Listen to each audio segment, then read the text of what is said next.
अध्याय 22। एक सुबह बाम्बी के साथ कुछ बहुत बुरा हुआ। भोर की धुंधली धुंध जंगल में फैल रही थी। घास के मैदान से दूधिया सफेद धुंध उठ रही थी और दिन के बदलते समय की शांति हर जगह फैल रही थी। कौवे अभी भी नहीं जागे थे, न ही मैगपाई, और यहाँ तक कि नीलकंठ भी सो गया था। बाम्बी रात में फालिन से मिली थी। वो उदास होकर उसे देख रही थी और बहुत शर्मीली थी। मैं बहुत अकेली रहती हूँ, उसने धीरे से कहा। मैं भी अकेली हूँ, बाम्बी ने झिझकते हुए जवाब दिया। फालिन निराश लग रहा था और उसने पूछा, तुम अब मेरे साथ क्यों नहीं रहते? और बाम्बी को ये देखकर दुख हुआ कि फालिन, जो कभी इतना खुशमिजाज, कभी इतना साहसी था, अब गंभीर और दलित हो गया था। मुझे अकेले रहना है, उसने जवाब दिया। वो इसे शांत तरीके से कहना चाहता था, लेकिन ये कठिन लग रहा था। उसने इसे खुद सुना। फालिन ने उसकी ओर देखा और धीरे से पूछा, क्या तुम अब भी मुझसे प्यार करते हो? बाम्बी ने बिना किसी हिचकिचाहट के उत्तर दिया, मुझे नहीं पता। वह शांतिपूर्वक चली गई और उसे अकेला छोड़ दिया। वहाँ वह घास के मैदान के किनारे बड़े ओक के पेड़ के नीचे खड़ा था, ध्यान से बाहर देख रहा था कि सब कुछ सुरक्षित है, और सुबह की हवा का आनंद ले रहा था। हर बार जब तूफान आता था तो हवा नम और ताज़ा होती थी, उसमें धरती, ओस और घास और गीली लकड़ी की महक आती थी। बाम्बी ने गहरी सांस ली। उसे अचानक एक तरह से आज़ादी का एहसास हुआ जो उसने लंबे समय से महसूस नहीं किया था। धुंध भरे घास के मैदान में कदम रखते ही उसे खुशी महसूस हुई। तभी गड़गड़ाहट की आवाज़ आई। बाम्बी को ऐसा महसूस हुआ जैसे किसी ने उसे धक्का दिया हो और वह लड़खड़ा गया। घबराहट में वह जंगल में वापस कूद गया और भागना जारी रखा। उसे समझ में नहीं आया कि क्या हुआ था। वह अपने विचारों को इकट्ठा करने में असमर्थ था, लेकिन बस भागता रहा। उसके डर ने उसके दिल पर एक मजबूत पकड़ बना ली थी और वह अंधाधुंध आगे बढ़ने लगा और उसकी सांसें रुक गईं। लेकिन फिर अचानक एक चुभने वाला दर्द उसके अंदर से गुजरा। उसने सोचा नहीं था कि वह इसे सहन कर पाएगा। उसने महसूस किया कि यह उसकी बाईं जांघ पर कैसे गर्म हो रहा था। एक संकीर्ण जलता हुआ धागा उस जगह से शुरू हो रहा था जहां उसने पहली बार दर्द महसूस किया था। इसने उसे दौड़ना बंद करने के लिए मजबूर किया। इसने उसे और धीरे चलने के लिए मजबूर किया। फिर उसके कंधे और पैर लंगड़े हो गए। वह जमीन पर गिर गया। लेब्सर ने उसे देखा कि वह वहां आराम कर रहा था। उठो बाम्बी, उठो। बुजुर्ग उसके पास खड़ा हो गया और उसे धीरे से अपने कंधे पर धकेल दिया। बाम्बी ने पलटकर जवाब देना चाहा, मैं नहीं कर सकता, लेकिन बुजुर्ग ने फिर कहा, उठो, उठो। और उसकी आवाज में इतनी तत्परता और इतनी कोमलता थी कि बाम्बी ने कुछ नहीं कहा। यहाँ तक कि उसके शरीर के हर हिस्से में महसूस होने वाला दर्द भी एक पल के लिए कम हो गया। अब बुजुर्ग ने जल्दी जल्दी और डरते हुए कहा, उठो, तुम्हें यहाँ से भागना होगा, बेटा, बेटा। ऐसा लगा जैसे ही यह शब्द उसके मुंह से निकला, बाम्बी जल्दी से अपने पैरों पर वापस आ गया। ठीक है, तो, बुजुर्ग ने कहा। उसने गहरी सांस ली और बाम्बी को आगे बढ़ने के लिए प्रेरित करना जारी रखा।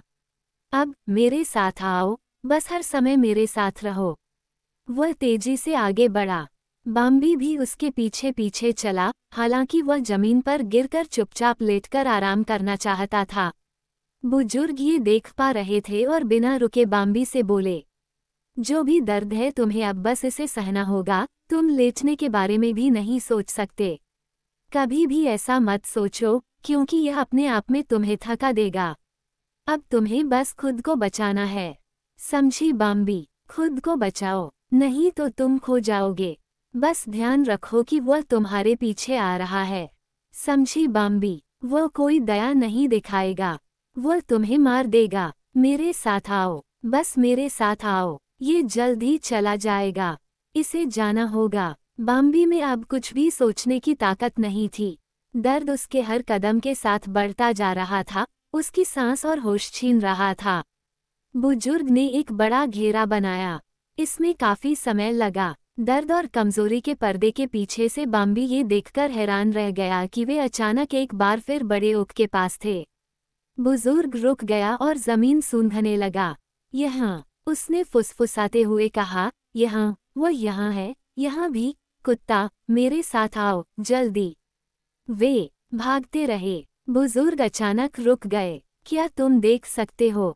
उसने आश्चर्य से कहा, यही वह जगह है जहाँ तुम जमीन पर लेटे थे। बाम्बी ने देखा कि घास को कहाँ दबाया गया था और उसने देखा कि उसके अपने खून का एक बड़ा सा तालाब जमीन में धंस रहा था। बुजुर्ग ने ध्यान से जगह को सूंघा। वे पहले ही यहाँ आ चुके हैं। वो और कुत्ता, उसने कहा, अब मेरे साथ आओ। वह धीरे धीरे आगे बढ़ता रहा, लगातार जमीन को सूंघने के लिए रुकता रहा। बाम्बी ने झाड़ियों की पत्तियों और घास पर लाल रंग की बूंदें देखीं। हम यहाँ से पहले ही निकल चुके हैं, उसने सोचा, हालांकि वह जोर से बोल नहीं पा रहा था। अच्छा, बुजुर्ग ने लगभग प्रसन्नतापूर्वक कहा, अब हम उनके पीछे पहुँच गए हैं। वो कुछ देर तक उसी दिशा में चलता रहा, फिर अचानक एक तरफ मुड़ा और एक नए घेरे में चल पड़ा। बाम्बी लड़खड़ाते हुए उसके पीछे चल रहा था। वे एक बार फिर बड़े ओक के पेड़ के पास पहुंचे, हालांकि इस बार दूसरी दिशा से। वे एक बार फिर उस स्थान पर पहुंचे जहां बाम्बी गिरी थी, और फिर एक बार फिर बुजुर्ग ने एक नई दिशा ली। इसमें से कुछ खाओ, उसने आदेश दिया। वह रुक गया, घास को एक तरफ धकेल दिया और कुछ छोटे पत्तों की ओर इशारा किया, छोटे और गहरे हरे, मोटे और फूले हुए, जो नंगे जमीन से उग रहे थे। बाम्बी ने वैसा ही किया जैसा उसे बताया गया था। पत्ते बहुत कड़वे थे और उनमें से घिनौनी गंध आ रही थी। थोड़ी देर बाद बुजुर्ग ने पूछा, अब तुम्हें कैसा लग रहा है? मुझे बेहतर महसूस हो रहा है, बाम्बी ने तुरंत जवाब दिया। अचानक वह फिर से बोलने में सक्षम हो गया। वह स्पष्ट रूप से सोच सकता था, उसे कम थकान महसूस हुई। एक और विराम के बाद बुजुर्ग ने उसे आदेश दिया, अब तुम आगे बढ़ो, और कुछ देर तक बाम्बी के पीछे चलने के बाद उसने कहा, आखिरकार। वे रुक गए। तुम्हारे घाव से खून बहना बंद हो गया है, इसलिए यह अब नहीं दिखेगा कि तुम कहाँ हो। वो और उसका कुत्ता तुम्हारी जान लेने के लिए कहाँ जाएंगे, यह नहीं पता लगा पाएंगे। बुजुर्ग बहुत थका हुआ लग रहा था, लेकिन उसकी आवाज़ में खुशी थी। तो चलो, उसने आगे कहा, अब तुम्हें आराम करने की ज़रूरत है। वे उस चौड़ी खाई पर पहुंचे, जिसे बाम्बी ने कभी पार नहीं किया था। बुजुर्ग उसमें उतर गया। बाम्बी ने उसका पीछा करने की कोशिश की, लेकिन दूसरी तरफ खड़ी ढलान पर चढ़ने में उसे काफ़ी मशक्कत करनी पड़ी। उसे एक बार फिर भयंकर दर्द महसूस होने लगा। वह गिर पड़ा, फिर खुद को ऊपर खींचा, फिर से गिरा और सांस लेने के लिए हौंफने लगा। मैं यहाँ तुम्हारी मदद नहीं कर सकता, बुजुर्ग ने कहा, तुम्हें खुद ही ऊपर चढ़ना होगा। और बाम्बी ऊपर चढ़ गया। उसे एक बार फिर दर्द की गर्म पट्टी महसूस होने लगी जो उसके कंधे से नीचे की ओर चली गई, और दूसरी बार लगा कि वह अपनी ताकत खो रहा है। तुम्हारे खून में फिर से खून आ रहा है, बुजुर्ग ने कहा, मुझे यही उम्मीद थी। हालांकि यह बहुत ज्यादा नहीं है। और उसने फुसफुसाते हुए कहा, इससे अब कोई फर्क नहीं पड़ता। वे बीच के पेड़ों के एक झुरमुट से बहुत धीरे धीरे आगे बढ़े, जो आसमान जितना ऊंचा था। जमीन नर्म और चिकनी थी। इस पर से गुजरने में ज्यादा मेहनत नहीं लगी। बाम्बी को बस यहीं लेटने, अपने आप को फैलाने और एक उंगली भी न हिलाने की इच्छा हुई। वह बस आगे नहीं जा सकता था। उसका सिर दुख रहा था, उसके कानों में भनभनाहट हो रही थी, उसकी नसें कांप रही थीं और बुखार ने उसे हिलाना शुरू कर दिया था। उसकी आंखें धुंधली हो गई थीं।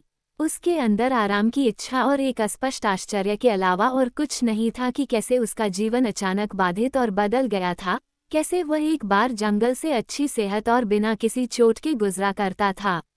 बस उसी सुबह, बस 1 घंटा पहले, अब उसे ऐसा लग रहा था जैसे यह एक दूर के समय की खुशी थी जो बहुत पहले गायब हो गई थी। वे ओक और डॉगवुड के घने जंगल से होकर गुजरे। बीच के पेड़ का गिरा हुआ तना उनके रास्ते में पड़ा था, जो झाड़ियों में गहराई तक धंसा हुआ था। ये बहुत बड़ा था और उन्हें इससे आगे निकलने का कोई रास्ता नहीं दिख रहा था। अब हम वहां पहुंच गए हैं, बाम्बी ने बुजुर्ग को ये कहते हुए सुना। वह बीच के तने की पूरी लंबाई तक चला और बाम्बी उसके पीछे पीछे चला, लगभग जमीन में एक गड्ढे में गिरते गिरते बचा। ठीक है, बुजुर्ग ने कहा, तुम यहाँ लेट सकते हो। बाम्बी नीचे डूब गई और आगे बढ़ने की कोशिश नहीं की। उसने देखा कि गिरे हुए बीज के तने के नीचे जमीन में बना छेद जितना लग रहा था, उससे कहीं ज्यादा गहरा था, जिससे एक छोटा सा कक्ष बन गया था। जैसे ही वह अंदर गया, उसके किनारे की झाड़ियां उसके ऊपर से बंद हो गईं, ताकि कोई अंदर न देख सके। एक बार जब वह वहां गया, तो ऐसा लगा जैसे वो गायब हो गया हो। तुम यहाँ सुरक्षित रहोगे, बुजुर्ग ने कहा। यहाँ रहो और कहीं मत जाओ।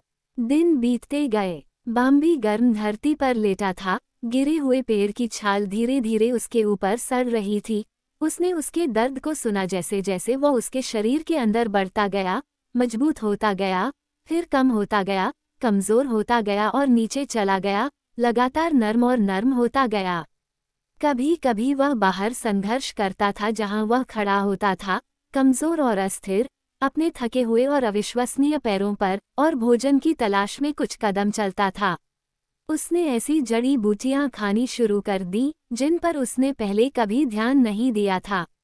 अब वे अचानक खुद को उसके सामने पेश करने लगी, अपनी खुशबू से उसे अपनी ओर आकर्षित करने लगी, जिसमें एक अजीब और आकर्षक तीखापन था, जिसे उसने अब तक तुच्छ समझा था, जिसे वह अनजाने में अपने होठों के बीच में आने पर फेंक देता, अब स्वादिष्ट और मसालेदार लग रहा था। कई छोटी पत्तियां, कई छोटे डंठल अब भी बेस्वाद लग रहे थे, लेकिन फिर भी वह किसी तरह की मजबूरी में उन्हें खा गया, और उसके घाव जल्दी ठीक हो गए और वह महसूस कर सकता था कि उसकी ताकत कैसे वापस आ रही है। वह बच गया था, लेकिन फिर भी वह अपने कमरे से बाहर नहीं निकला।